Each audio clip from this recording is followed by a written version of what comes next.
5. So just a little recap on last week where we spoke on text number 4, which says, a person is said to be elevated in yoga,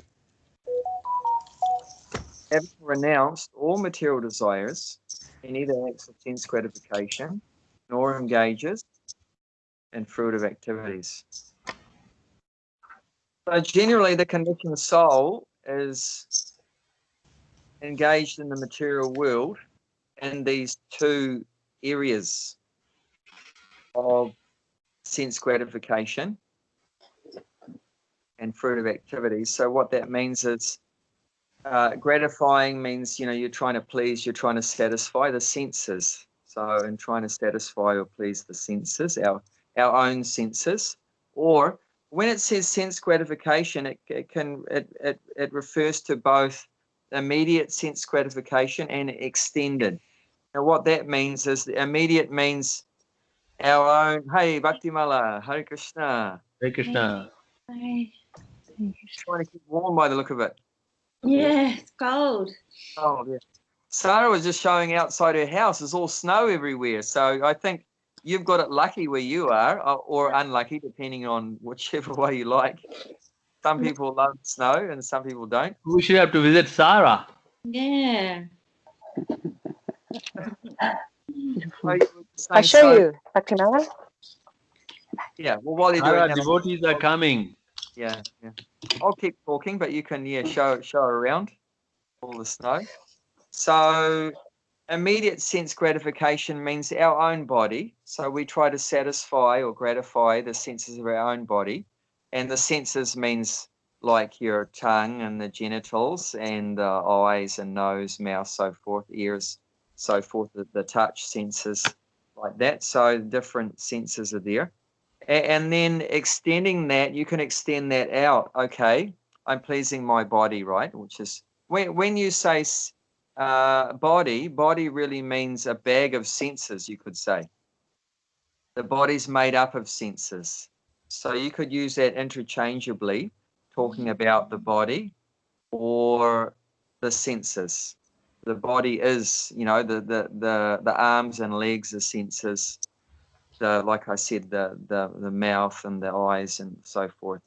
So talking about the senses or the body is the same thing, basically. So you're trying to please your own body or your own senses, and then you can extend that. Okay, I'm going to please the senses of my wife or my children or my parents or my pets, whether they're cows or dogs or horses or whatever like that, birds. Or you can extend that out further. We try to satisfy the Aussies. We try to satisfy the senses of the Aussies or white people or black people. Or if we're a Christian, we try to satisfy the other Christians. Or we're a Hindu, try to satisfy Hindus. Or if we're a man, maybe we try to, please other men or women, other women or whatever like that. So you can keep extending it out.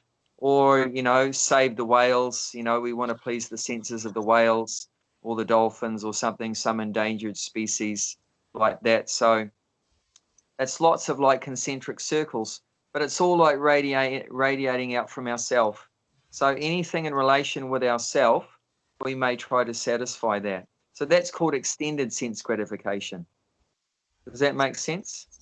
Yeah. You keep extending it out, but it's still the same principle that you're trying to satisfy the body, trying to satisfy the senses.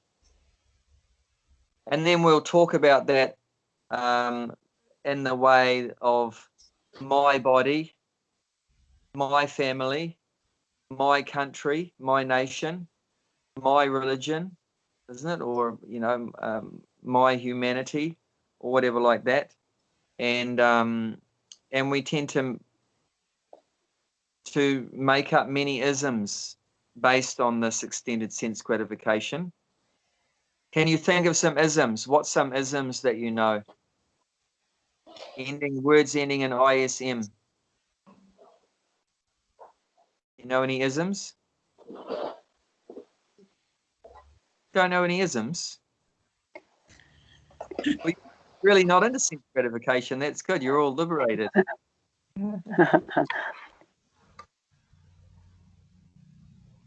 Have you heard of humanitarianism before? Yes. Where people are very interested in the human species and humanity. We call it humanitarianism. When you do activities for the satisfaction or the gratification of humanity, of fellow human beings, that's your Is it interest. Veganism? Is that the Yeah, word? veganism. So that's your focus there is people that are vegans. Or what about, have you heard of Hinduism, Gulshan? Yes. Hinduism, Uh, yes, definitely. We don't really say Christianism, we say Christianity, but same thing, another ism. Or Mohammedanism, which means No, it doesn't. Ism doesn't. Judaism. Judaism. Judaism. Yeah, Judaism. But there is a Mohammedanism, I think Is they it? say. Okay. Yeah. But it's you get the idea, right? Yes. Or philanthropism. Have you heard of that? Philanthropism. No. Yes. What's that? Philanthropism means welfare worker. Yeah, so like a welfare worker. You're doing philanthropic activities, means activities for the benefit of others, like feed the poor, help the blind people, help the sick people, build a hospital for the sick people. You know, some people will donate money to build a hospital, right? And some very rich people might go and they leave all the money to build a hospital or something. That's philanthropism. And another one's altruism. Oh, yes. Some say altruistic or altruism. So like that, there's so many isms, but it's all based on the body. Sense gratification of the body, whether it's just our own personal one or, like I'm saying, extending it out.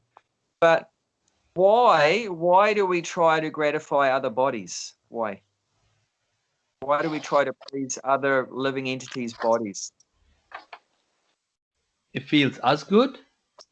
Yes, so that's still selfishness, because it makes my senses feel good. If my family's senses are happy, it makes my senses happy. If my pet's senses are happy, my pet's body's happy, then it makes my body happy. Does that make sense? If the whales are happy, it makes me feel happy. If all the Kiwis are happy, it makes me feel happy. If all the Hindus are happy, it makes me feel happy. So it's still coming back to consciousness, but on the body. Does that make sense? Abhay Prabhu, if people do this sort of work and it's creating good karma, would that mean that they would get still another human birth because they're doing good karma? Even if they're not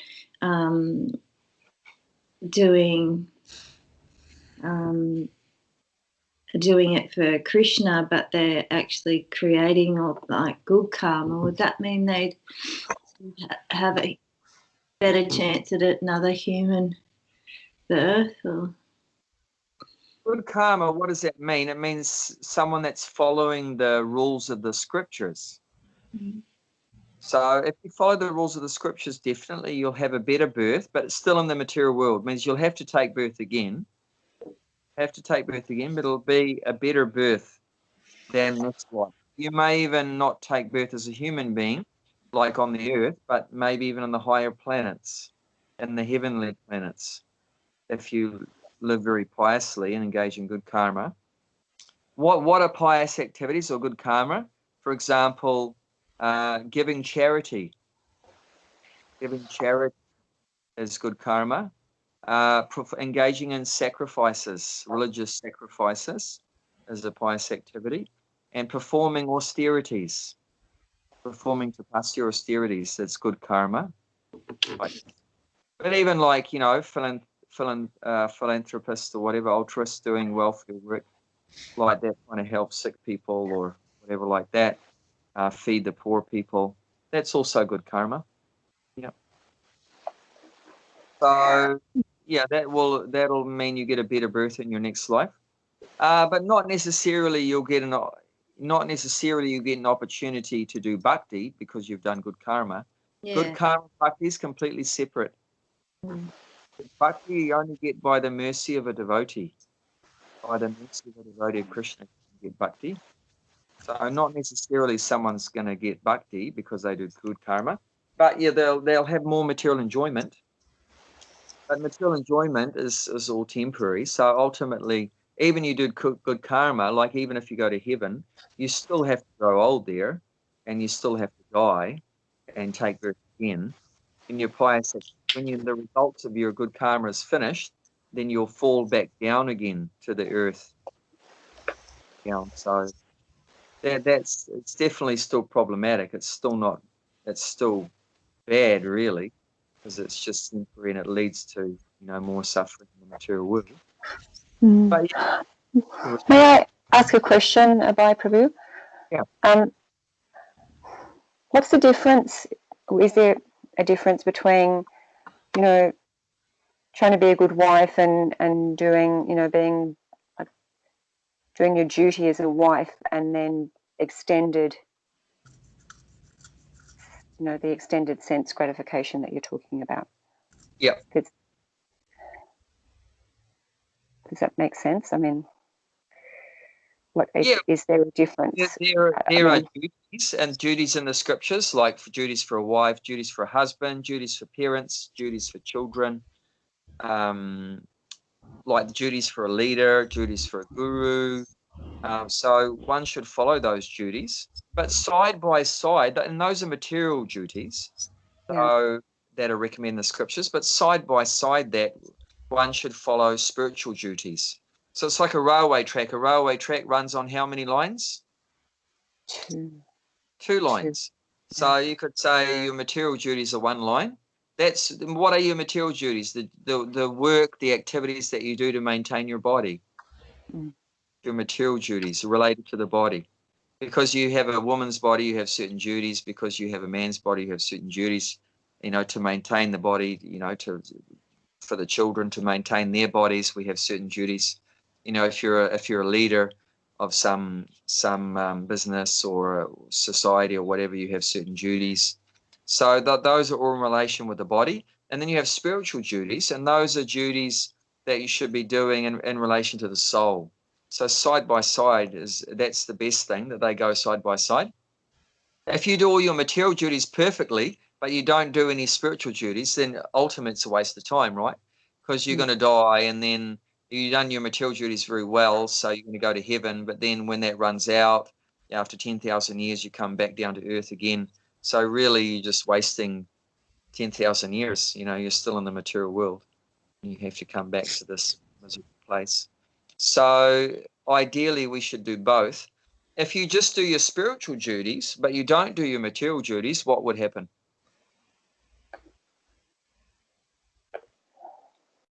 I think the same thing would apply. Not exactly the same, but I mean, definitely whatever spiritual duties you do is for your eternal benefit. But how long will you be able to continue your spiritual duties for? Like, for example, what's a spiritual duty for us as Hare Krishnas? What's a spiritual duty? Chanting. Yeah, chanting. Okay, so how long will you be able to chant Hare Krishna for if you don't do anything to maintain your body? You can chant forever. Not long. Oh, really? Okay, Gulshan, from now on, no eating and no sleeping. Oh, no. I didn't mean to say like that. I thought you make the lifetime.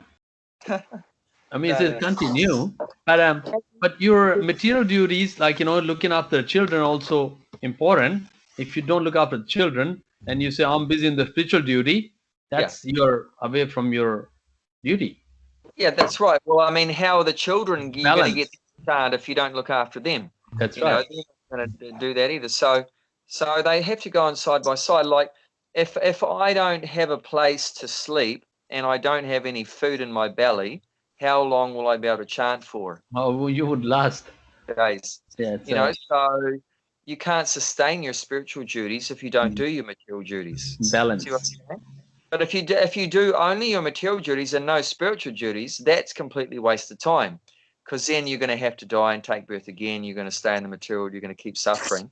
So that's useless. And spiritual duties without your material duties is not sustainable.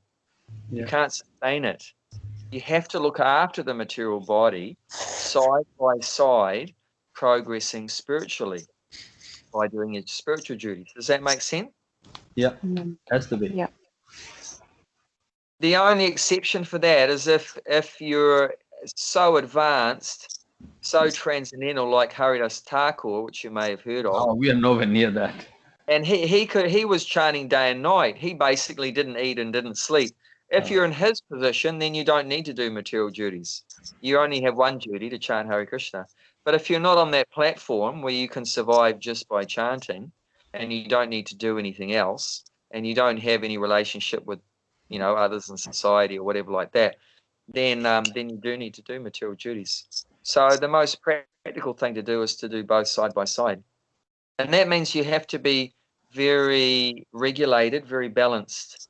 You want to have a certain amount of time for doing your material duties, and don't extend it too much. Like how you've got 24 hours in a day, how much time you should spend on your material duties? I mean, as minimum as possible. 24 hours. When I come and see you in a month or so, I'll slap you. No. I mean, it's little.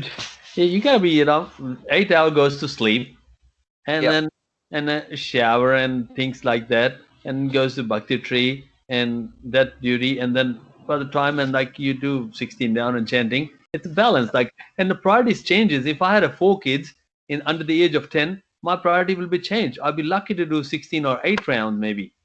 Yeah. So, but if I don't have my daughter with me, I can do even 20 rounds. 20, it changes. So, depend on what age are you in. Like, if you're talking to 20 years ago when I was 30, different ball game. I wouldn't listen what he's talking about.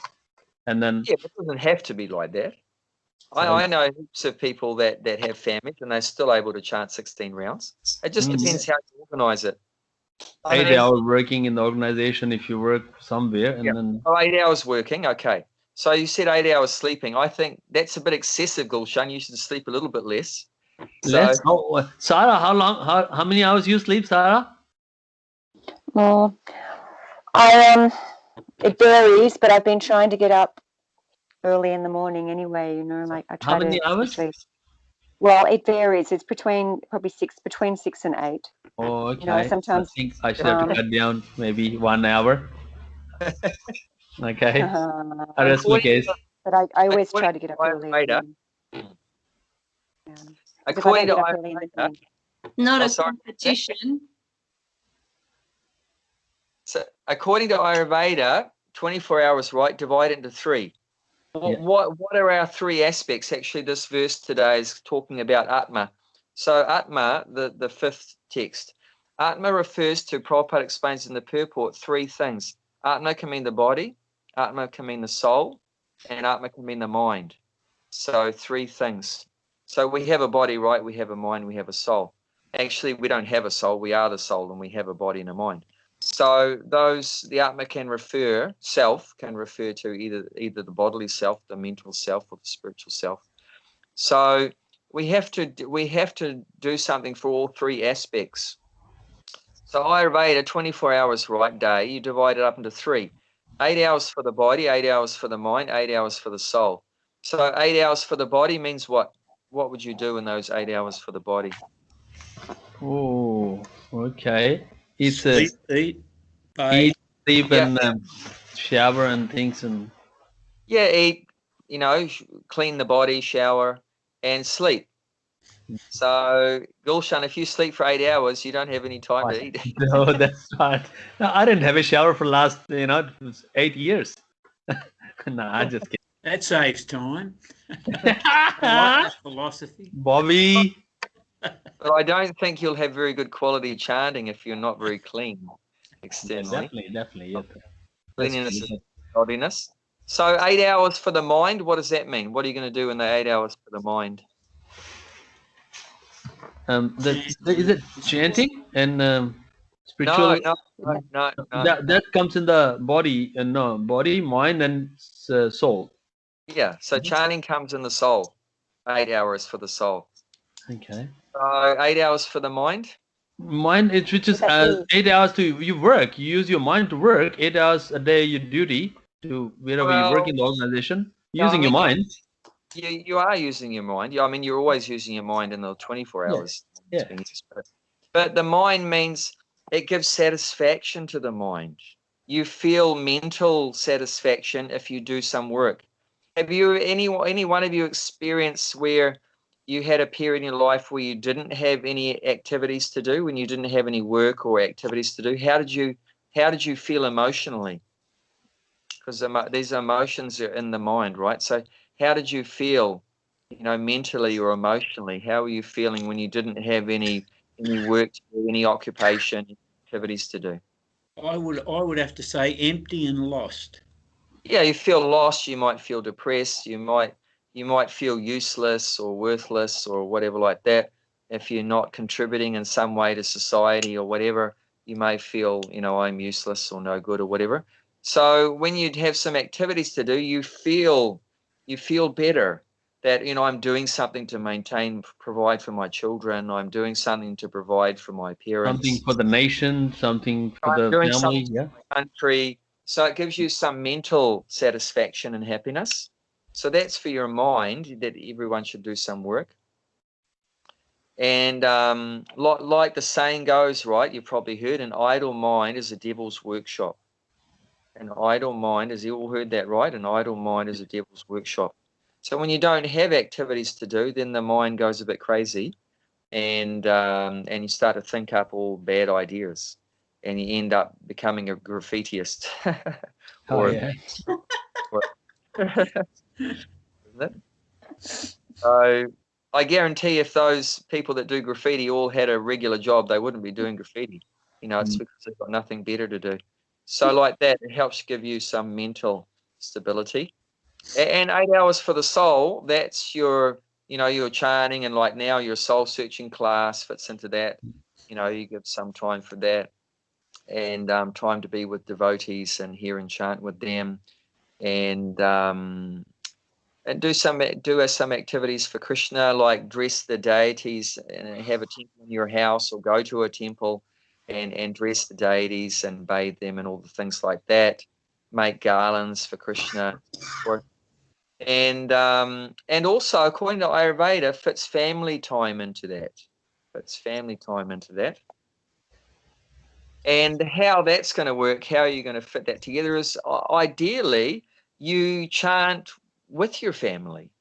You read Bhagavad Gita with your family, and then you're fulfilling both, right? And everyone's benefiting. So you do these things, go to a festival, at a temple festival with your family. So then you're doing something, for the family and for yours, and for their soul and for your soul, and that's done together. And that's ideal. I mean, it doesn't always work out like that, but that's ideal. So the basic idea, we should try to divide up our life like that we have time for the body, time for the mind, time for the soul. If we don't, then it's going to probably not be sustainable. Like if you put 16 hours into the soul, but then you either you don't have time to work for the mind, and you don't have time for the body to sleep and eat and so forth. Or if you went the other way, what if you worked for 14 hours a day? That's also, something's got to give, right? Yeah, I used to. I know. In Gloria Jeans. Gloria Jeans. Yeah. 14 hours a day, 12 to 14, 85 hours a week. Yeah. So, and look at what was the result with that. Result is cancer. Cancer. So Yes. something happened to the body, because you didn't take care of the look body. after, yes. You didn't have your 8 hours for the body. So then the cancer let you know, hey, mate, you're going off track. That's right. So like that. The nature balanced it. Yeah. So like that, you have to be very careful. Don't work too much. Don't work too little. Don't eat too much. Sleep too much. Don't eat or sleep too little. Don't get too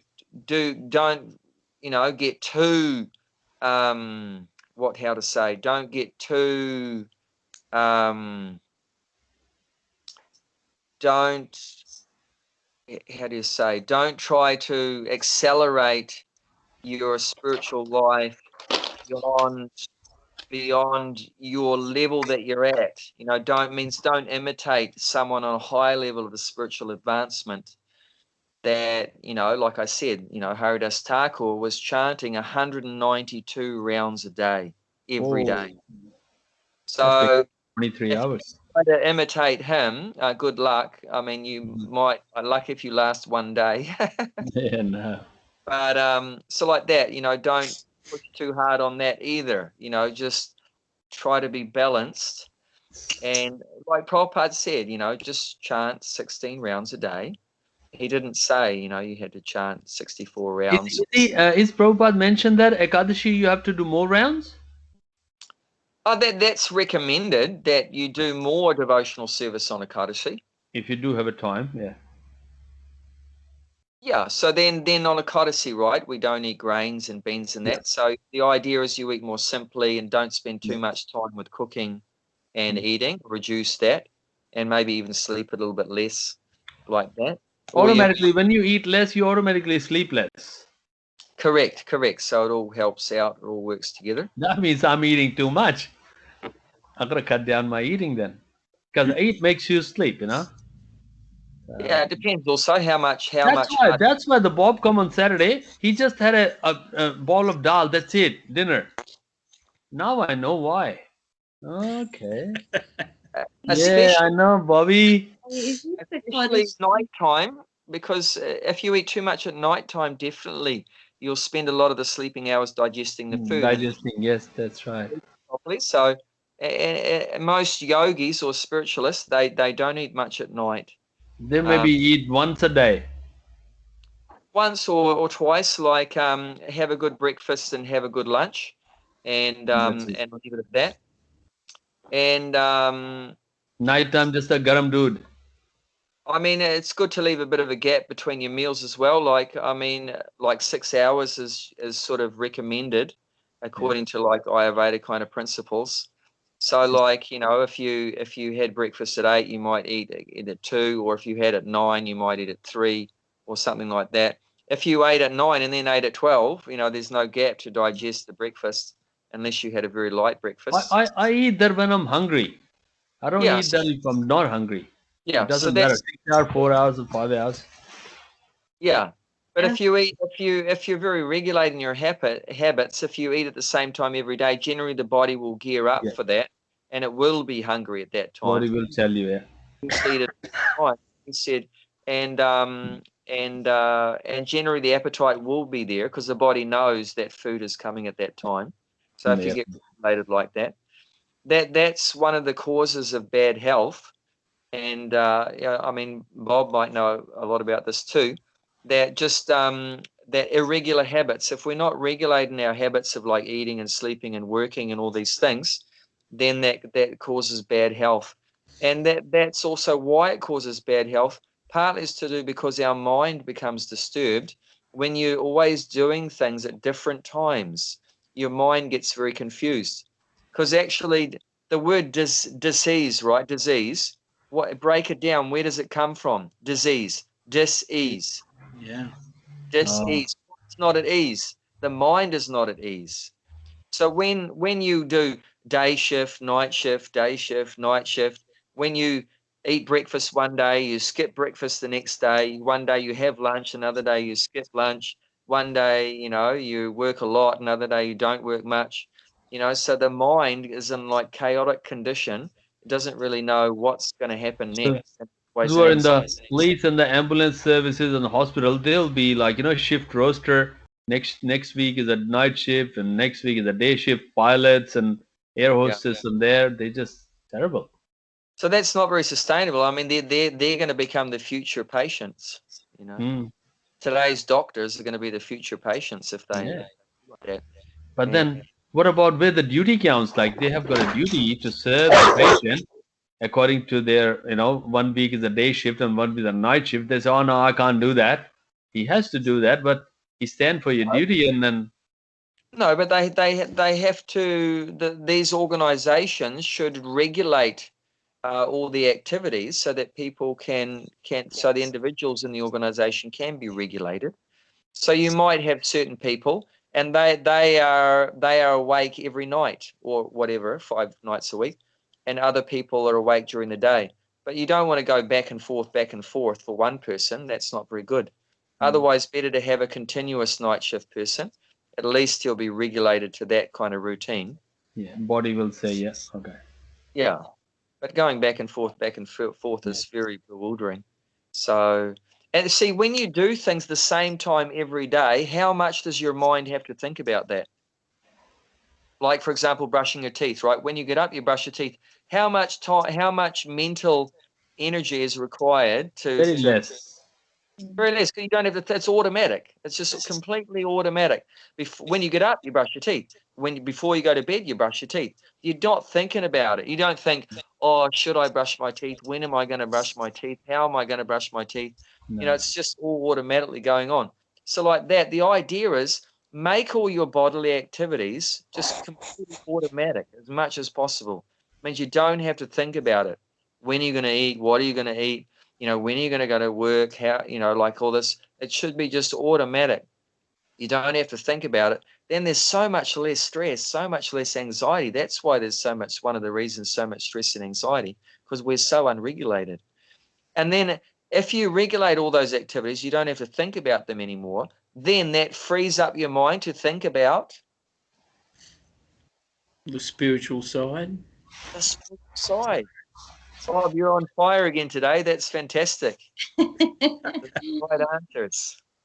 That's you got that frees up your mind to think about what we should be thinking about, which is thinking about who we are and why we're here and where we're going and how we're going to deal with death, prepare for death, and about understanding who Krishna is.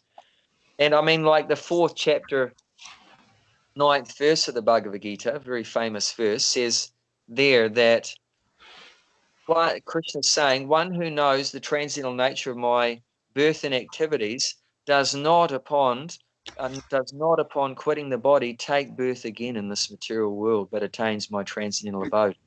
So just by thinking about that, just by thinking about Krishna's activities and his different incarnations, his birth and his activities, just by thinking about that and knowing that, by the time you die, if you're thinking about those things, then you don't come back. No more reincarnation. And you're liberated. So that's what we need to do. We need to free up our mind to think about these higher things. Otherwise, so petty, petty thoughts. What am I going to eat today? Oh God, can't you, is that all the mind is good for? Thinking about when am I going to go to bed and what am I going to eat and like that is just such a ridiculously petty thing to be thinking about. We should be thinking about God, thinking about the soul and our relationship with God and everything. This is what the mind is meant to do. And that's what gives real happiness to the mind. Does that make sense? Sure does. Okay. So so we've been talking about sense gratification. So when we're acting just to please the body, that's called sense gratification. And like I say, other people's bodies is all extending out. And also mentioning here in the 4th text that we looked at last week, nor engages in fruitive activities. So we're doing these two things. We're trying to please our body or other bodies connected with ours because it makes us feel good. And then you want to please your body, okay? That's your sense gratification. You want to please your body. But to please your body, what do you require? Food, shelter, clothes. And money. You need some money. Yeah, money. Need to Because work. of money, you'll get all the food, shelter, clothes. And some, relationships and so forth. Sure. So that's these. Therefore, we engage in fruitive activities because our goal is to enjoy the body. Our goal is to enjoy the body. So we need some food, we need a house, and we need a car, and we need a phone, and all these kind of things. So we have to perform some activity which is giving us these results that we want. We want to get some results out of the activities. Why do you want the results? Because you want to enjoy the results. You want to enjoy the results. You do an activity to get the money, and because you're going to use that money, that result, to get that food for your tongue, for your senses, to get that the tickets for the cinema, so you can gratify your eyes, so you can go to the club to gratify your ears with all the music and stuff, the techno music or whatever, gratify your ears, so you're constantly having to do activities to get some kind of results, some kind of fruit, and because you want to enjoy the fruits for your senses. So that's why it's mentioned that the person's elevated in yoga when, having renounced all material desires, he neither acts for sense gratification nor engages in fruit activities. So these two things are going on. You've got the wrong aim of your life. Your aim is to gratify the body, to please the body, and because that goal is there, you constantly need to engage in activities which are giving you some enjoyable fruits that you want to utilize for the body, or, like I said, your family's bodies or your society's bodies or whatever like that. So that's the reason why we're engaged in all these fruitive activities, this hard labor for trying to get results, because we want to gratify our body and others' bodies also. So the two come together, sense gratification and fruitive activities. It's all part of it. It's a package deal. As soon as your aim is sense gratification, you have to engage in fruitive activities. You need those results. If you don't get the money, your body won't be happy. If you don't get those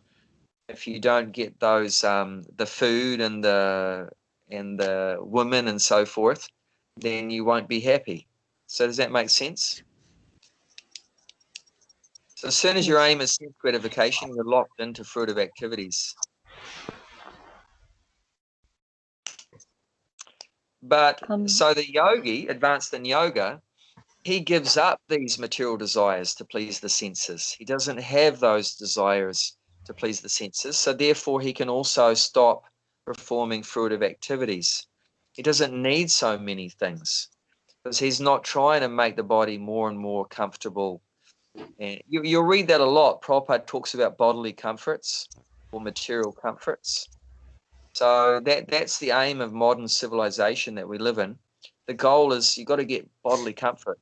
I overheard two people talking the other day saying about the new offices they have in the business society.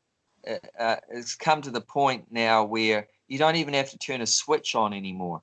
Did you know that? If you go into, you don't have to turn a switch on. Do you know why you don't have to turn a switch on? Like to turn the light on, you don't have to push a switch anymore. Maybe the voice activated? Yeah, voice activated, or just the sensor. So as soon as you walk in, the lights come. You don't even have to push a button. So that's their goal, is to try to make it more better for your body. You don't have to even take an effort to, reach your arm out and touch your button anymore, So like that. That's why the Japan making the robot will do everything. Yeah, so the robot will do everything. So cooking and everything, robot, everything, yeah. Relax and enjoy. But there's so many problems that come with that. What are some problems that come with that? Are the sensors free? Is the robot free? No. Because it's engaged your mind too much to maintain the robot. Well, someone has to pay for the robot. Someone has to pay for the sensor. Yeah. So that you have to work hard to pay for them. You don't want to push the switch anymore. You want sensors, and you think, well, that's going to free me up. That's going to save 2 seconds. That's going to save 2 seconds of my life so I can watch TV more or whatever like that. But what you don't realize is those sensors cost $1,000. So you have to work another 20 hours to pay for those sensors that save you 2 seconds. so we're so stupid. Maya is laughing at us, you idiots. We're just getting victimized by Maya, getting more and more complicated, more and more entangled. I think, if I have a robot, it'll cut the grass. You can get robotic lawnmowers now. Just like, seen those? You don't have to. Yep. People have vacuum cleaners and things like that, and floor cleaners that do their cleaning for them. Yeah. Well, fantastic. I can save half an hour. I don't have to mow the lawn or do the vacuum cleaning. But what the idiot doesn't realize is the stupid thing costs $2,000, and you have to work like an ass in some stupid factory and office and go in the traffic jam for 3 hours, to get to the office, to pay for the stupid thing. And then the stupid thing, because it's made in China, will go bung in 6 months. And then pull your hair out if you have any hair. And then you'll have to get another one, and you'll have to pay money to get someone to take it away for you because it's rubbish, right? You have to pay for your rubbish. That doesn't mean that I have to wash the clothes by hand. I still need a washing machine. I wash my clothes by hand. Man. It's so cold. The water is so cold. If I turn the hot water on, and then I'm going to pay for the bill for the hot water. Well, the only person that probably won't be able to do is Sarah, because it's all snow. It's like too cold. I wash some of my clothes by hand. I do.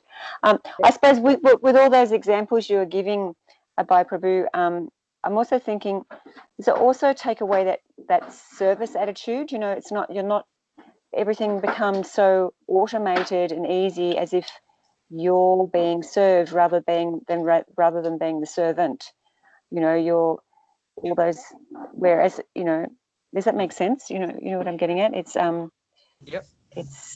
it's a delusion, of course. We think the enjoyer rather than we're the servant. Yeah. So and another, that's a very good point. Thank you for that. Another important point is the body needs to do activity, as Bob will tell you. It's important to move your body, isn't it, Bob? My word. So it's washing the clothes, that action of washing the clothes that keeps your body healthy. It's pushing the buttons, that reaching out your arms and so forth, that keeps your body healthy. It's that walking from A to B that keeps your body healthy. I mean, if we think, just stop doing all those activities is going to make my life better, that's an illusion. Because if you reduce the amount of activities you're doing, you're actually going to bring on sickness and disease. The body's not designed to sit in one place and do nothing. You can't just sit in front of the TV all the time, think that's going to be a good life. You're going to spoil your health.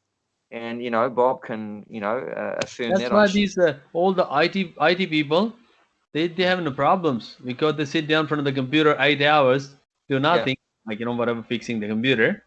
But no physical activities and all that. So they're saying sitting it's like a second smoking. Pretty much similar.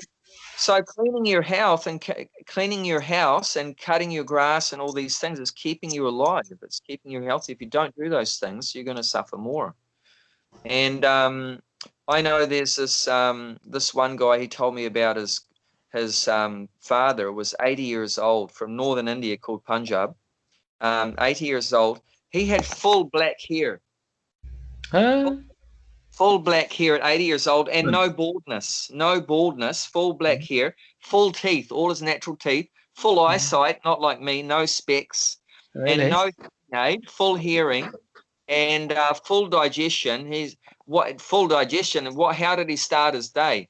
He'd have a big cup of liquid ghee, clarified butter, a big bowl of ghee, and a big jug, not a small glass, a big jug of milk. So he would stay with drinking ghee and milk at 8 years old. But that's not the full story. That wasn't the full story why he was so healthy, because he drank ghee and milk. That was definitely part of it. But the rest of it you have to do too. And that was, he would never in his life enter into a car. Oh. His whole life he never entered into a car. If he wanted to go from A to B, it was by walking. So he walked everywhere. If it was too far to walk, you know what he did? Ride his bike. No, he didn't go there. He didn't have any interest to go anywhere that he couldn't reach by walking. So everything he needed was in walking distance. And that's also, the whole culture was set up for that. That you don't need to go 30 kilometers to get a loaf of bread. Because you just walk out your door and all your food is outside the door. You know, you're growing rice, you're milking the cow, you're growing your vegetables, you've got your mango trees. Everything's right there. You don't have to go to work in an office or a factory. Your work is right outside your door. And all your families, all in the neighborhood, it's all an extended family, the village, everything like that. There's no need to go very far. Maximum you're going to go is 5 kilometers or something, and you don't need to go anywhere else. But is that practical in this, like, in the big cities, like where we are living in there? It's like in a village, maybe. Yeah. So we have to think: is that what we want to continue living in big cities, which is forcing us to live a more complicated, unhealthy life?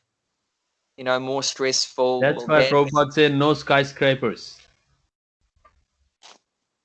Yeah, I mean, we have to seriously consider that. I mean, my understanding is the only devotees that should be living in cities are those that are teaching, are trying to help other people, teaching role. The Brahmanas, they're trying to, we could say preaching. Some people don't like the word preaching, but preaching or teaching, trying to help these poor, ignorant people in the cities are suffering without Krishna consciousness, God consciousness. So some devotees need to be there to help them, to enlighten them, like having the bhakti tree. Devotees need to be there to help give people prasadam and teach them the holy name and give them some books and so forth. But otherwise, if you're not interested to try to help other people like that, it's actually better for you physically and mentally, spiritually, if you're in a village kind of situation. It's so much better for physically, mentally, spiritually. And I mean, it's a big topic, and a lot of people won't like to hear that, but it's a fact, it's a fact. They want a material growth, and material growth doesn't happen in the villages. They have to come to the big town, but everything is materialistic. You need a BMW, and BMW, in order to get the service, that's $1,000 cost of service, and then you work more hard and be like a trap, like a donkey, just in order to maintain. I mean, I can tell you from my own personal experience, you can actually get better sense gratification for your body in the country also than what you in the city. Yeah. Get a fresh air. The food that I've been eating for the last 6 months is like just as nectar for the tongue. I mean, you can't beat it. I've been picking, fresh produce from the garden. It's so gratifying. And obviously organic. Yeah, it's good for the health, and it tastes fantastic, and you feel better and everything like that. So I would say, even from a sense gratification point of view, you get this better sense gratification in the country. But that's in terms of necessary sense gratification. But I'd say artificial sense gratification, so that's another subject. What do you really need to please your senses, gratify your senses, like food and so forth, versus what artificial needs have we created that we don't really need? What's some examples of that?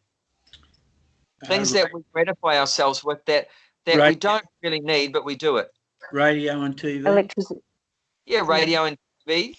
Artificial light. Yeah? Artificial light, electricity. Right. What about takeaways and Woolies? In the supermarket, like at 20 aisles. It's just like every aisle, like a lot of food, and then you just chuck it and put in your pantry, and your kids will be eating like it 10 times a day. Every time they come and open the cupboard, and do they need it? How many different kinds of chips come in there in the market? Do we really need it? Yeah, and I've just noticed recently, people seem to be getting fatter and fatter. Oh my God, they're so because I've got a friend there, he's got a kids, and his cupboard is all full of food. They all the time they come to school and just open the cupboard and start munching there. I said, why do you put in all these things? But Anyway. And like the city, right? If you want, you know, cigarettes and liquor, then you have to live in the city because you're not going to get that in the country.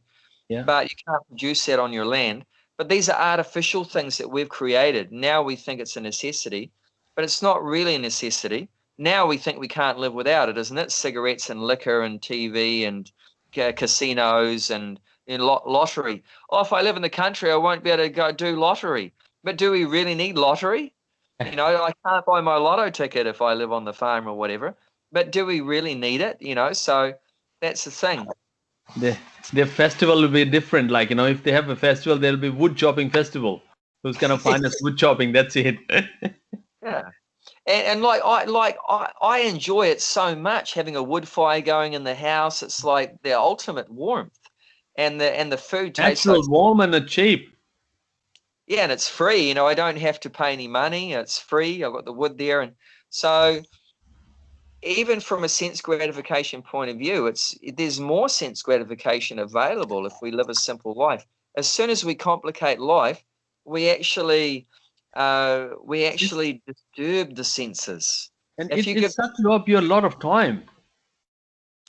Yeah, so our mind gets disturbed and also the body gets disturbed. All the hospitals are full, aren't they? I mean, I've just seen some news recently, even like New Zealand, in Hamilton, which is quite a big city in New Zealand. It was saying that the staff are like in so much stress because the hospital's just packed up. And it was saying that the doctors and nurses are crying every day from just overloaded, not enough staff, and too many sick people. And that's just a ridiculous situation where people are just becoming so sick physically and mentally, and the people trying to deal with that, they're also becoming sick just by dealing with that, you know, just ridiculous situation, just overworked from just trying to deal with all these sick people. And we've created that through our artificial living, through, you know, artificially trying to satisfy the senses more than what they require. We've created a very disturbing situation.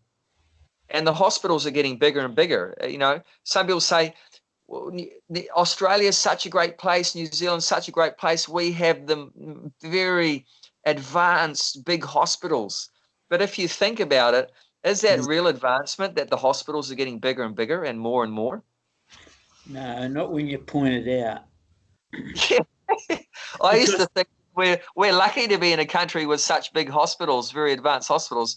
But if we turn on our brain cells, we'd realize, is that really a good thing that we have such big hospitals and they're all full? In fact, they're all overflowing. And that's actually a bad sign. You know, we criticize, if you look at these third world countries, they don't have big hospitals.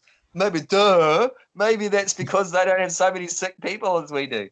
Yeah. You know, we have to think about that. They're more happy than you. And Abhay, when you're talking about whether it's mental illness or physical illness, imagine the how it filters down through the families as well. You know, if you've got a sick father or sick mother or grandparents or children, or, you know, every day Claire comes home with tears in her eyes of people that are just suffering all on their own, no help. Yeah. I'll tell you what, in the village situation, if someone becomes sick in the village, you know what they do with them? They all help, I would imagine. They all look after the poor bugger. You know, their family, an extended family, look after him. And you know how that's going to make him feel? Comparative to throwing him in the bloody hospital? Yeah.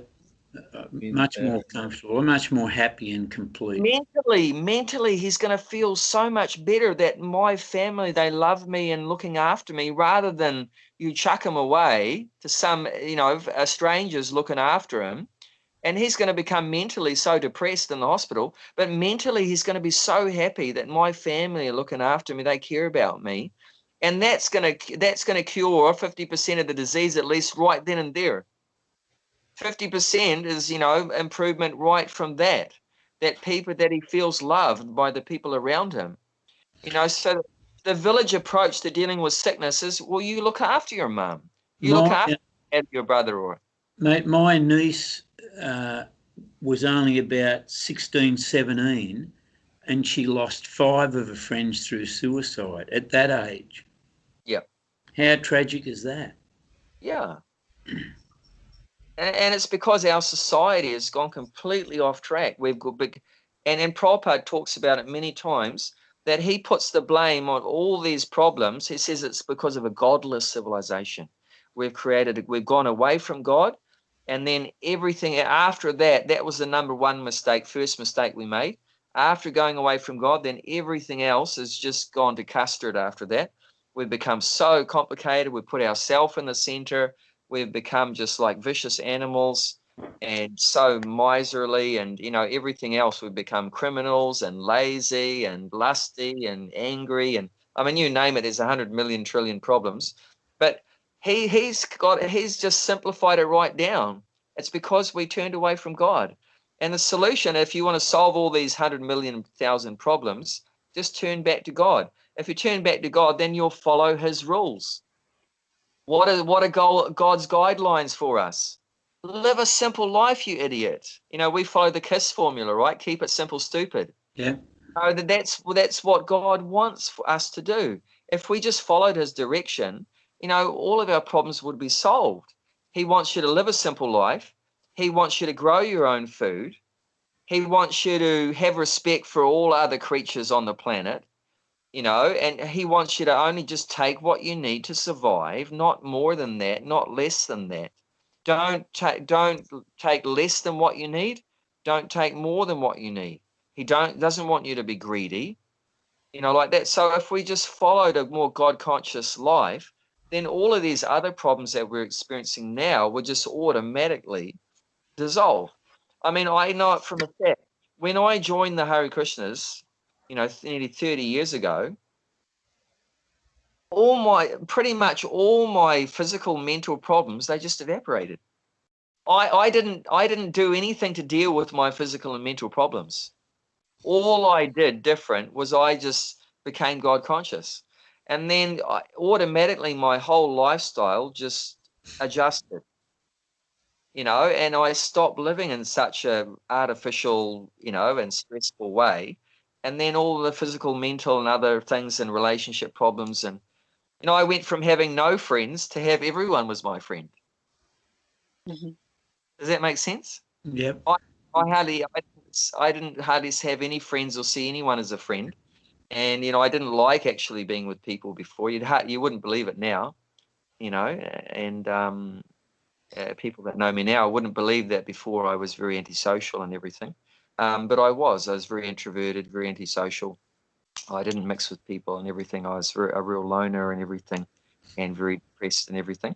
And but everything gets changed if we just put Krishna in the center, rather than what we're talking about here, sense gratification. We put ourselves in the center. But if we just put Krishna in the center, then all these other things that automatically get sorted out. So you don't have to separately, okay, we've got to deal with the crime problem. Okay, we've got to deal with the social problem. Okay, you've got to deal with the financial problem. Okay, you've got to deal with the environmental crisis. You've got to deal with the greenhouse effect. Then you're going to go crazy. You don't have to deal with any of that. All you have to do is deal with your relationship with God.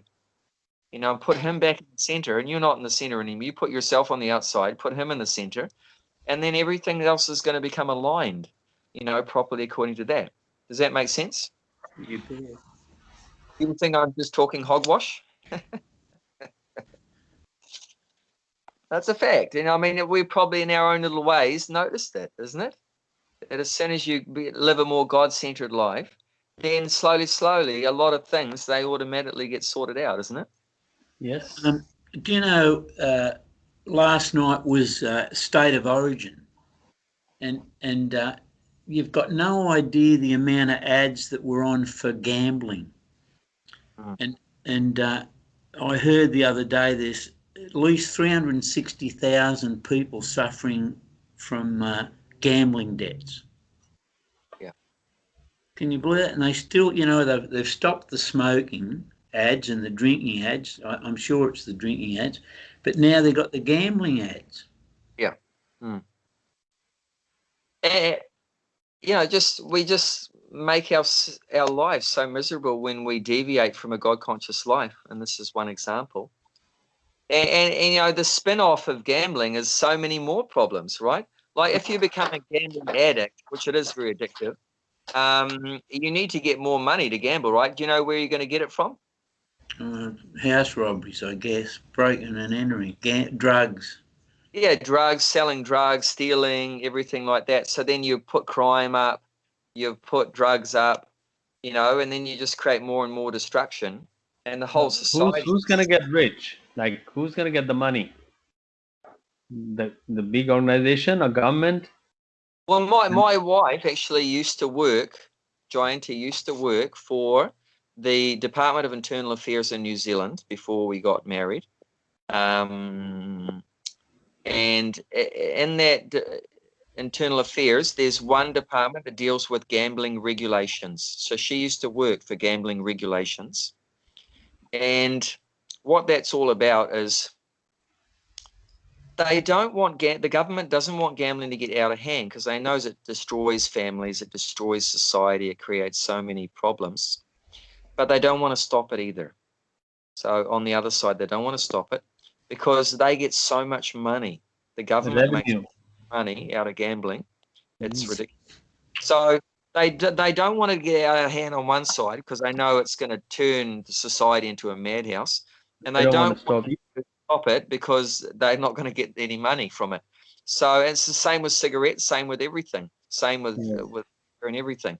They don't want it to get out of hand. They don't want to stop it. If they were a real government that really loved us, they would stop it. They would stop it because it's bad for us. But they don't. They won't get it, and then country run the taxes. They need that money to run the country, the big hospitals and nice roads and fire brigade and ambulance and police and all that. It needs cost money. No, not just now. They wanted to go in their own fill up their own pockets. I mean, you can still have a road without gambling. You think if you don't have gambling, you're not going to have a road anymore? Sure, maybe it won't be a flash road, but you're getting a lot of revenue. Yeah, I know, but do you think there was no roads on the planet before? No, it'll be, but yeah. So, like I say, you just live more simply. Maybe you won't have so many tunnels and bridges, but you don't need it. Yeah. Way that we have so many tunnels and bridges and so forth. I mean, if you live in the country in a village, how many bridges and tunnels do you need? None.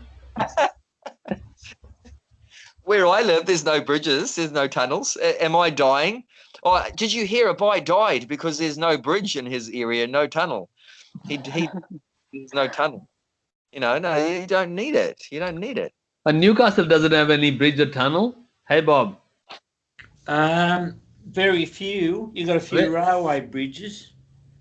Oh, that doesn't cost any money, like a toll kind of things.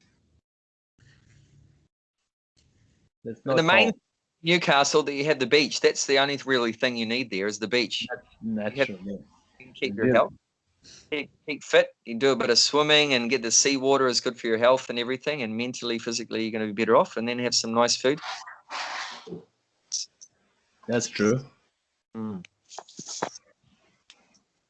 Just going to go to my phone charger. So yeah, we haven't got very far, but in fact we have, because this is a very important subject to talk about. Because this is Sarah lives very close to the nature.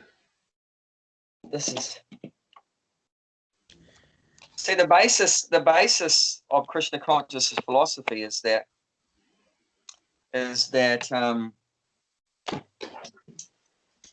we need to detach ourselves from just satisfying our senses and switch over to pleasing Krishna's senses. So that's the basic principle of Krishna consciousness. Even in the Bhagavad Gita, you can read it there. I think it's in the preface of the Bhagavad Gita. We might even be able to find it now. Let's have a look. It's very important. What's this? Sorry? Yeah, let's go to right at the beginning of the Bhagavad Gita, the preface.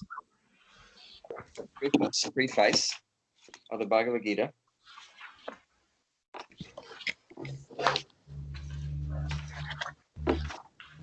Okay, yeah, it's in the preface. Let's go to the last paragraph. So what page are we on here?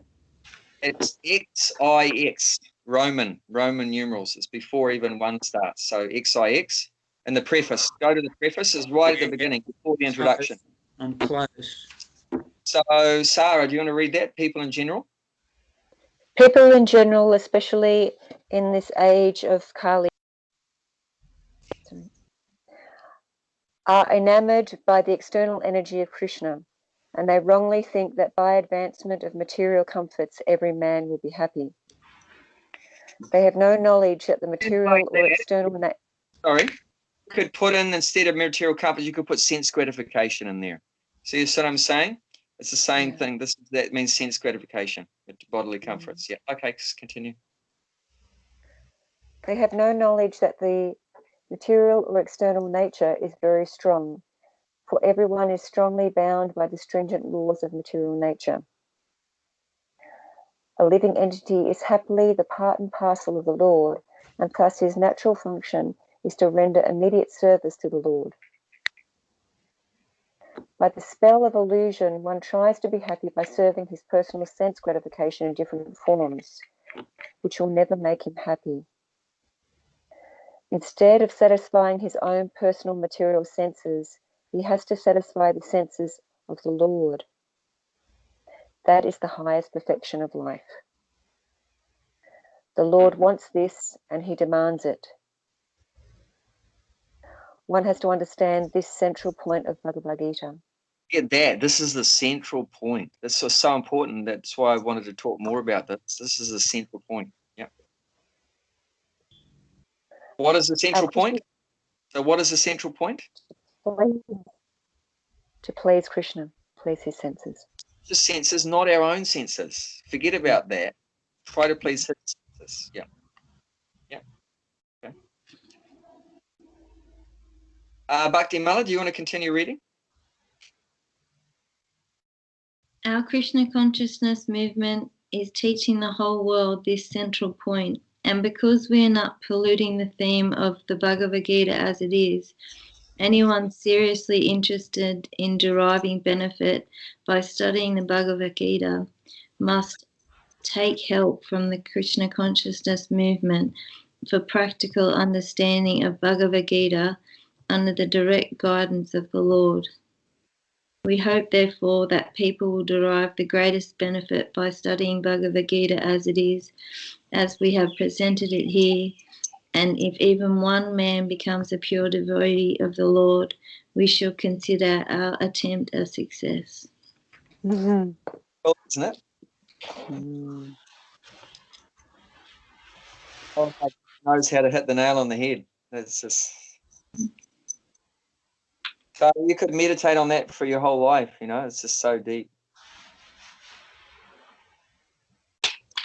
So that's the central point. We want to try to please Krishna, Krishna senses. Because what's happening in the Bhagavad Gita, just think about it. What's Arjuna doing at the beginning of the Bhagavad Gita? Whose senses is he trying to please in the beginning of the Bhagavad Gita? His own. His own. He didn't want to fight, right? Because it wouldn't be good for his senses, he was thinking. If I kill my family on the other side, that's not going to be good for my senses, so I'm not going to fight. That's going to be terrible for my senses.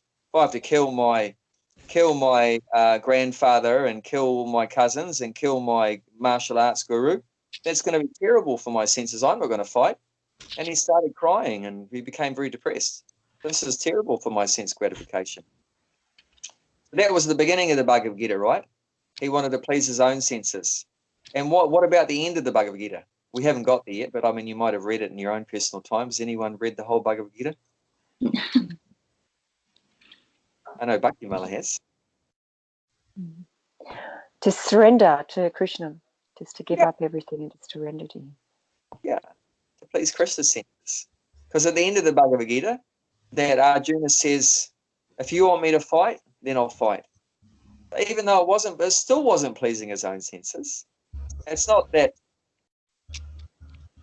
at the end of the Bhagavad Gita, he was thinking that fighting is going to please my senses. No, he still felt the same. It's not going to please my senses.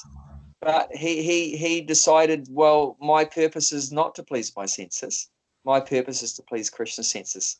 So he said, if you want me to fight Krishna, If your instruction is for me to fight, then I'll fight. So he's surrendered, and that's we can read that in the end of the Bhagavad Gita. Famous verses there, Savadharman Prityaja. So that's 1866. 1866.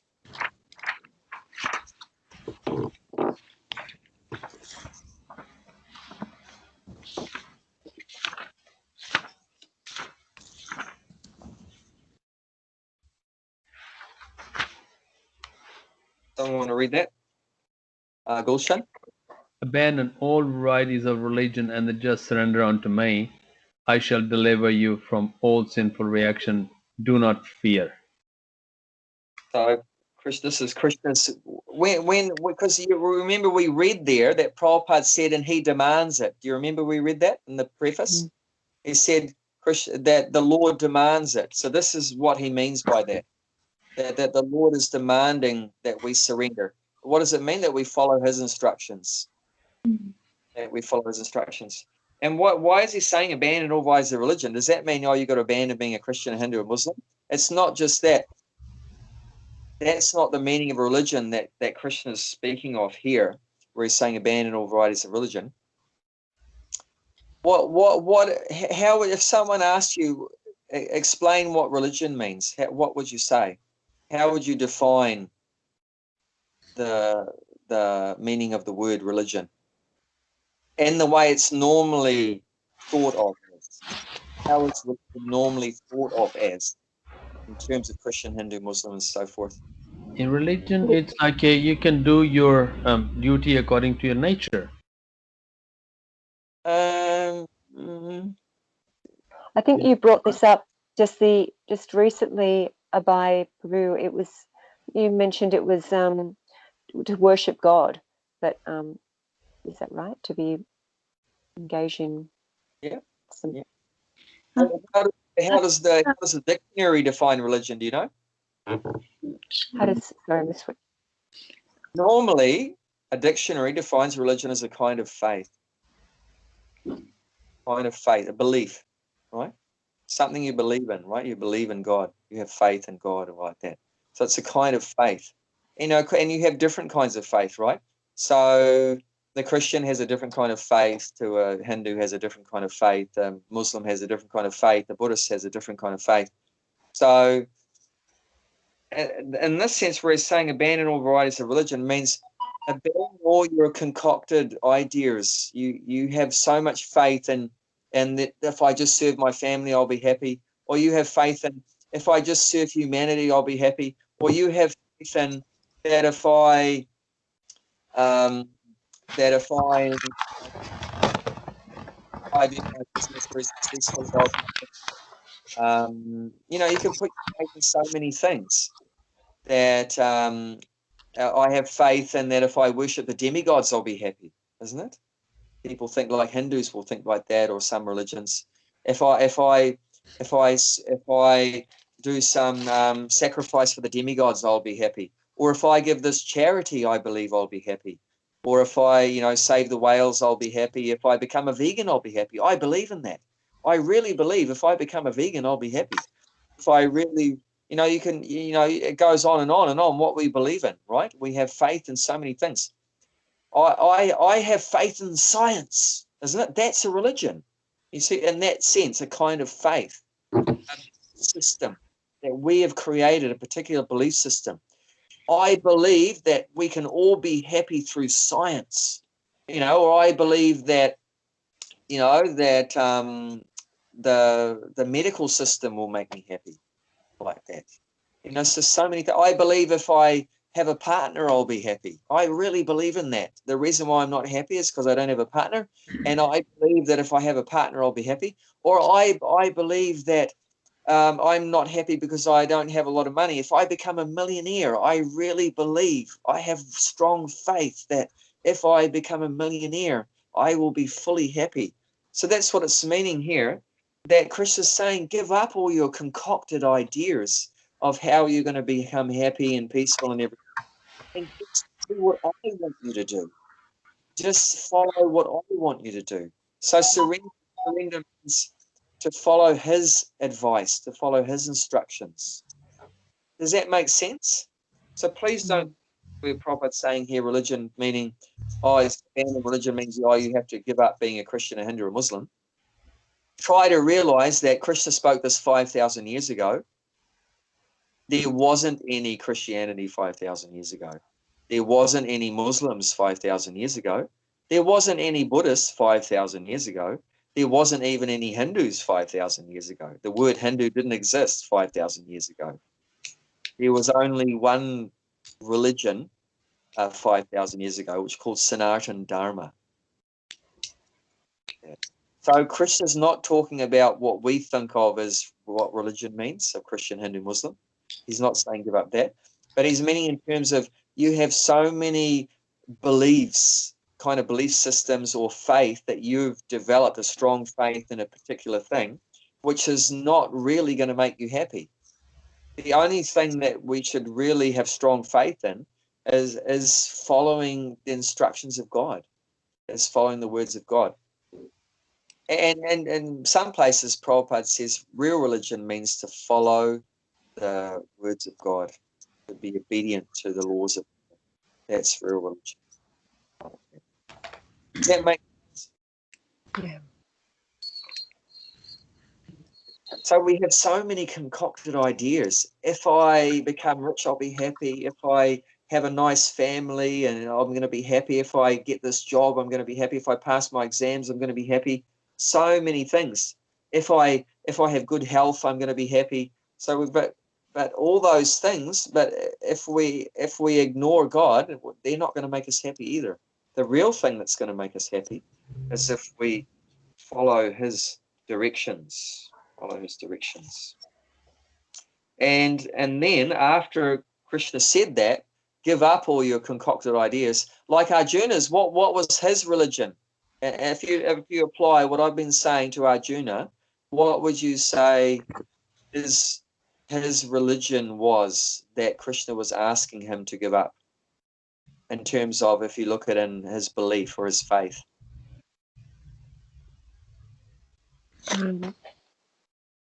So you're not going back to the Sanatana Dharma?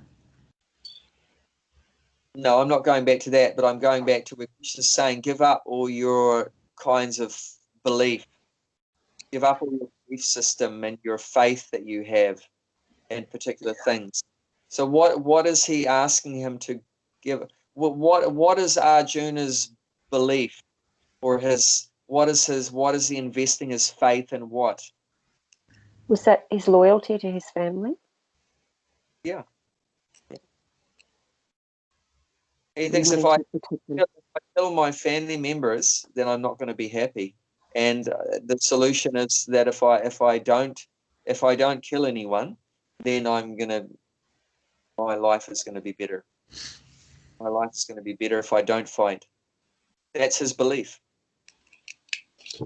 In the beginning of the Bhagavad Gita, that was what he had faith in, that what he believed, that if the best thing for me to do, that is not to kill anyone here on this battlefield, that he strongly believed in that. And Krishna's given, I mean, we know it's 18 chapters, so many, more than 700 verses Krishna had to speak. He spoke most of these verses as Krishna speaking to try to convince Arjuna that he shouldn't put his faith in all these other ideas, concocted ideas of what's going to make him happy, but he should put his faith in surrendering to Krishna, means following Krishna's instructions. That will make him happy. Does that make sense? Mm. Mm. So let's talk a little bit further on. But Abhay Prabhu, when I get a bit confused sometimes, because I remember I'm reading back when Prabhupada came out to America, that they took them to court, and they were trying to say it was that this was a cult, and then they said, no, this is a bona fide religion. So in a way that the International Society for Krishna Consciousness is also seen as a religion in society. It is a religion in the sense of, like I said, religion means to follow the laws of God. Mm. I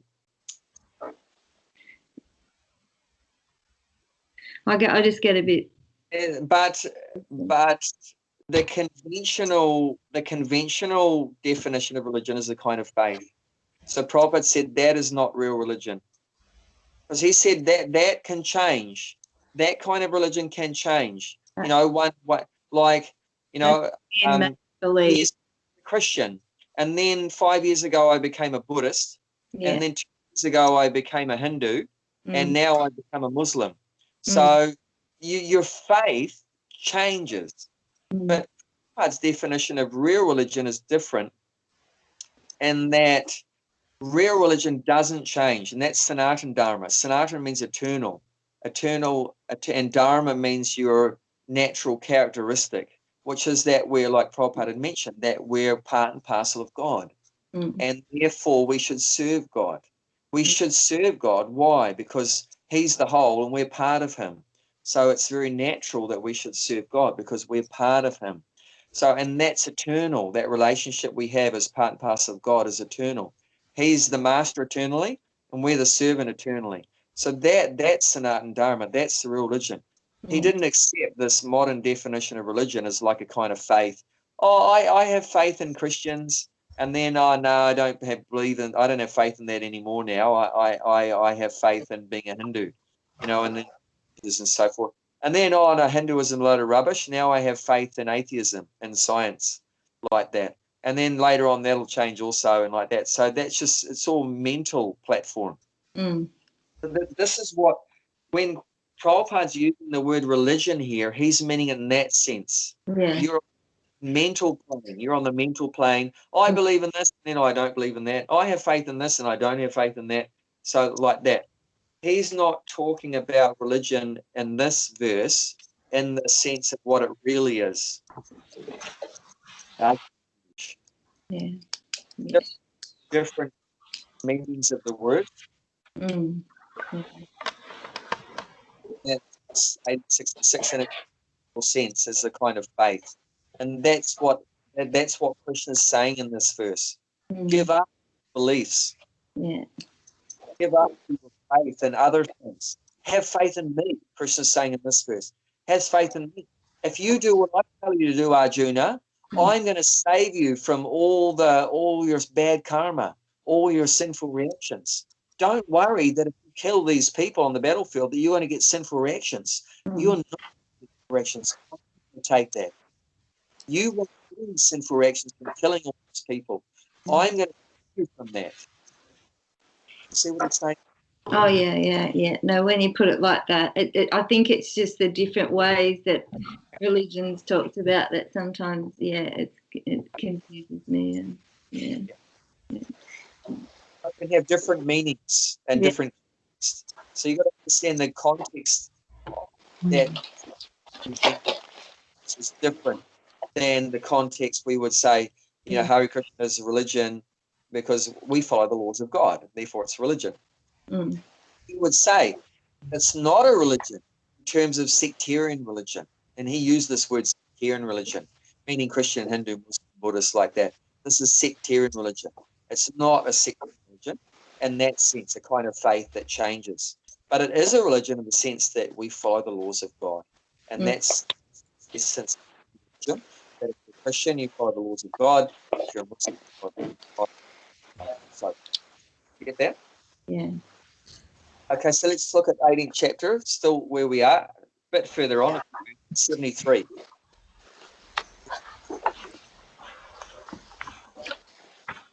Bob, you want to read 173? Was that me? Yeah, Bob, would you like to read that one? Sorry, where are we, mate? Sorry, I've lost it. 18th chapter, text 73. 1873, right, bear with me.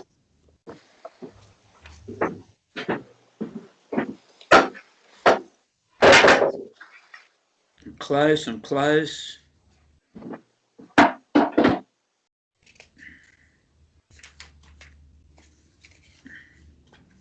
Okay. Arjuna said, "My dear Krishna, O infallible one, my illusion is now gone. I have regained my memory by your mercy. I am now firm and free from doubt, and I'm prepared to act according to your instructions." So this is the change from the beginning to the end of Bhagavad Gita. In the beginning of Bhagavad Gita, Arjuna just wanted to please his own senses, sense gratification. At the end of Bhagavad Gita, Arjuna wants to please Krishna's senses by following his instructions. Surrender. Yeah, this is surrender. This is surrender. That you follow the instructions of the Lord. This is what it means to surrender.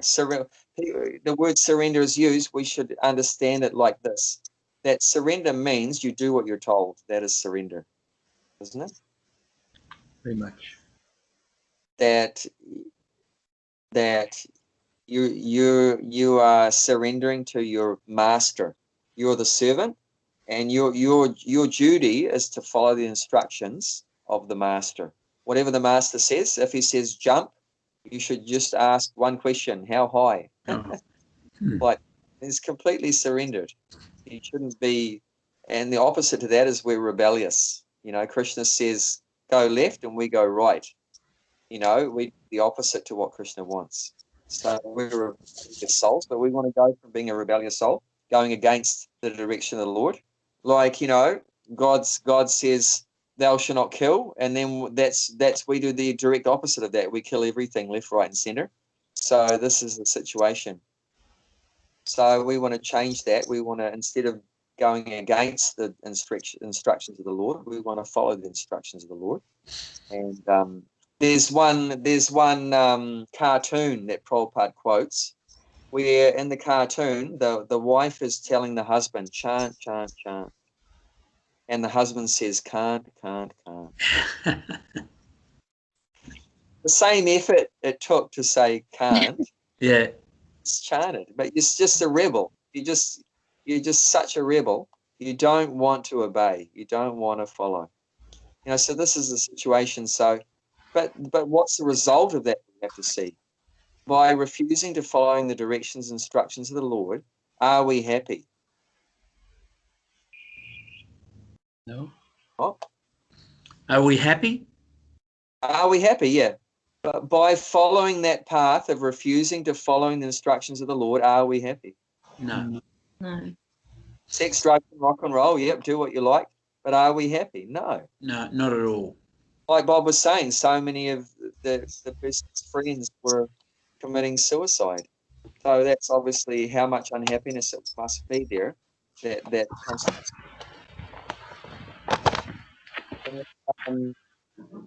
But even for all those that aren't committing suicide, which are obviously a lot, 6 billion of them, then still none of them are happy. None of them are truly happy.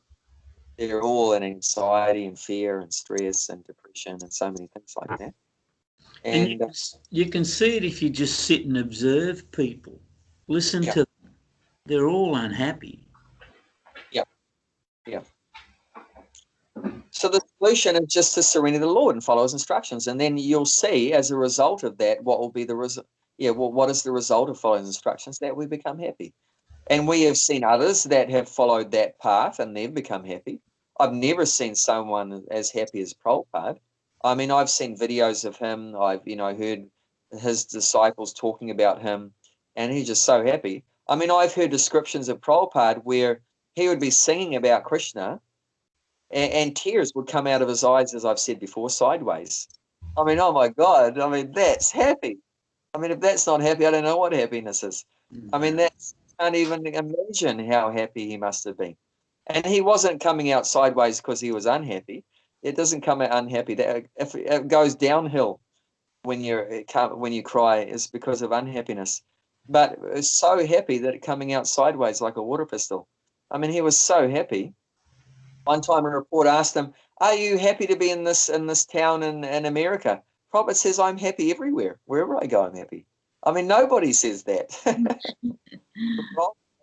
No one says I'm happy everywhere. You know, even if Prabhupada was even if Prabhupada was physically present here now during COVID, all over the world, COVID is everyone's unhappy, but Prabhupada would still say, I'm happy, because he's always absorbed in serving Krishna, and thinking about Krishna, and he's happy.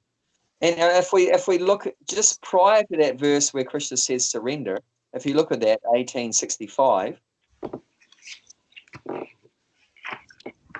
tells four of his main instructions for us, what he wants, then you might ask, okay, surrender means follow his instructions. Okay, what are his instructions?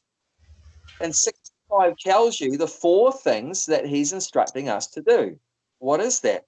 Man mana bhava mad bhakto mam yaji mam naraskaru. He says, think of me. That's the Lord's instruction.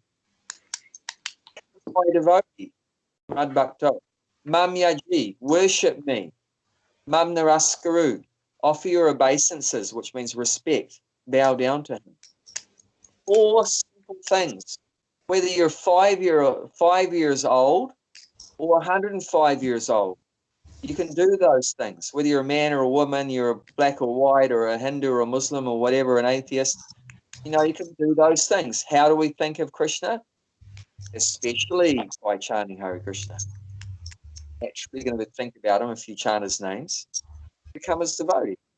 We're a devotee of our wife, a devotee of our kids, a devotee of our parents. We're a devotee of, we love our society, and we're devoted to our cat and our dog and our budgie and everything else. Krishna is saying, love me, be my devotee. You're already a devotee of so many things. You're devoted to money, you're devoted to your business, you're devoted to so much. Just become my devotee. It's not that we can't. I say, I can't become a devotee of Krishna. I can't love Krishna. No, you already love so many things. It's not that you have no love. You're already loving, but everything else except for Krishna. We see what I mean? We love everything except for Krishna in material life. We're devoted to everything. We're so devoted to our work, isn't it? We work like an ass 20 around the clock, and what do we get at the end of it? A kick in the head, and I'll grow old and die. And no one gives a stuff about us. So where does it get us? We're so devoted to, I'm devoted to Australia, I'm devoted to New Zealand, I'm devoted to the Hindus. But where does it get us? Nowhere. Krishna is saying, love me. You already love so many things. Just direct some of that love to me. Worship me. I mean, we worship, now we worship money. We worship rich people. Oh, he's very rich. Oh, we glorify them like anything. We praise them. Oh, whatever like that. We praise them and glorify them, worship them. Like that, but Krishna's saying, worship me. Offer respect to me. We said we bow down to our boss, isn't it? We bow down to our partner. We bow down to our government. Krishna's saying, bow down to me. Supreme boss, supreme leader. You see what I'm saying? It's not hard. But yeah, for a rebel, it's hard because we're so attached to avoiding God. But look where it's getting us, more and more unhappiness. So we all want to be happy, so we have to think very deeply. We can put an end to our misery in 1 minute, 1 moment if we want to. Or we can drag it out. We can drag it out for 1,000,000 lifetimes. Just stay miserable. That's our choice, and Krishna's not going to force. And Krishna's saying his surrender, but it's a voluntary surrender. He's telling you, do what I tell you to do, and you're going to be happier. But he's not going to force you to do that. He's telling you, you should just follow my instructions. But he's not going to force. He's not holding a gun to our head. He's telling us what we should do. But then still he's leaving the choice with us. And then later on that verse Bob just read, where Arjuna is voluntarily saying that now my illusion is gone. My memory, I've got back my memory.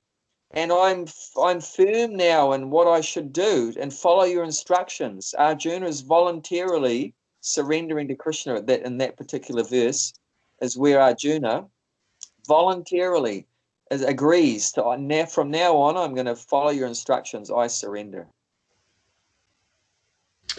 Excuse me, everyone. I have to go and pick someone up. Yeah. Thank you so much.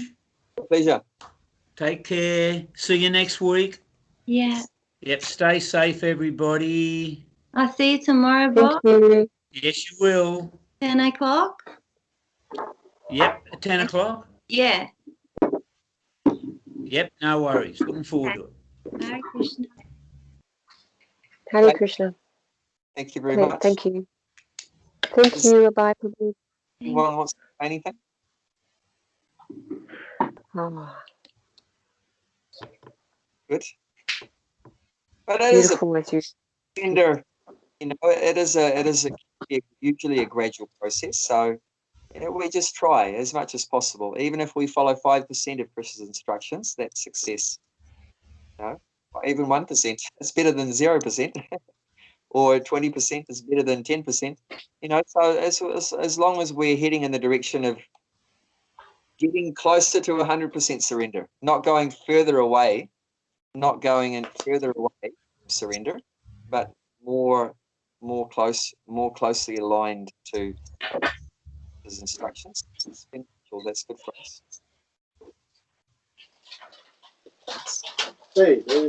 Inspiration from those like Prabhupada, you know, we gain more. Like Prabhupada said, you know, people would glorify Prabhupada like anything. You spread Krishna consciousness all over the world. You built so many temples. You made so many devotees. You wrote so many books and blah, blah, blah. And Prabhupada said, I don't take credit for any of that. He said, if you want to give me credit, I will accept one credit. Do you know what the one credit Prabhupada accepted was? He followed the instructions of his guru. I didn't deviate 1 inch. I didn't deviate 1 inch from the instructions of my spiritual master, my guru. I didn't deviate 1 inch from the instructions of my guru. So that's it. That's the success. That we all we need to do is try to follow the instructions. You don't have to be super intelligent. Wow, you're so intelligent you are. No, you just have to be humble enough to follow instructions. You don't have to be a rocket scientist or a, you know, anything, you know, brilliant or whatever. Our real brilliance is just to be an obedient servant. Make sense? That is our real brilliance. That's what we're made to do. Part of Krishna. We're meant to have to cooperate with him, to please his senses. That's our real nature. That's our dharma, and that's what makes Krishna happy, and that's what makes us happy, and that's win-win. That's what you call a win-win relationship. So if you want a win-win relationship, then just try to make Krishna happy, and then you'll automatically become happy, and it's win-win. And even if we're not there yet, still is lose.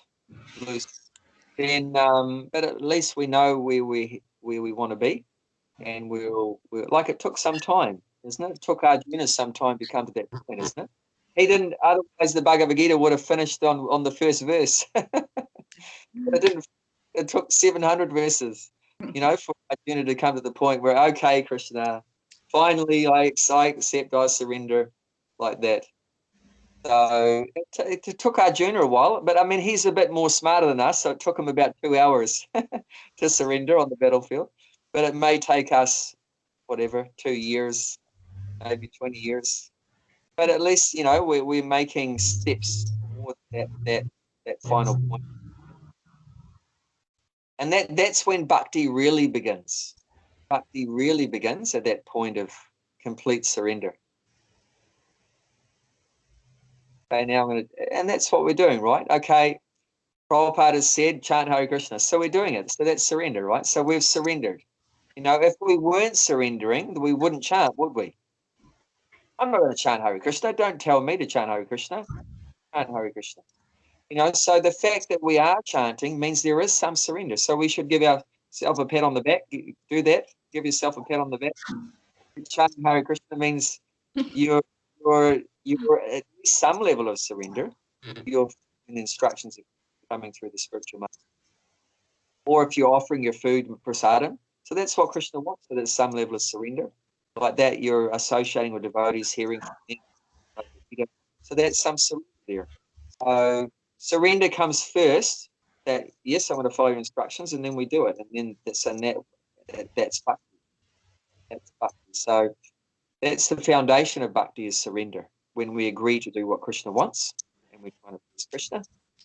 So you can't separate surrender from bhakti. Without surrender, there's no bhakti. And surrender doesn't have any value. So without bhakti, they are both simultaneously together.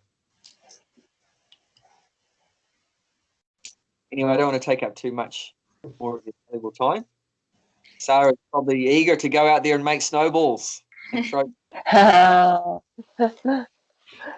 Beautiful. We've already made the snowman or snow angel actually earlier before. Beautiful. Thank you, Abhay Prabhu. I gotta get going. Yeah, Thank I should you, go. Hare Krishna. Thank you for your time too, Abhay Prabhu. Really Hare Krishna. getting seeing you all in a month or Lovely two. to see you too. That'll be wonderful. Thank you. Okay. Okay. Take care. Have a good night. Hare Krishna.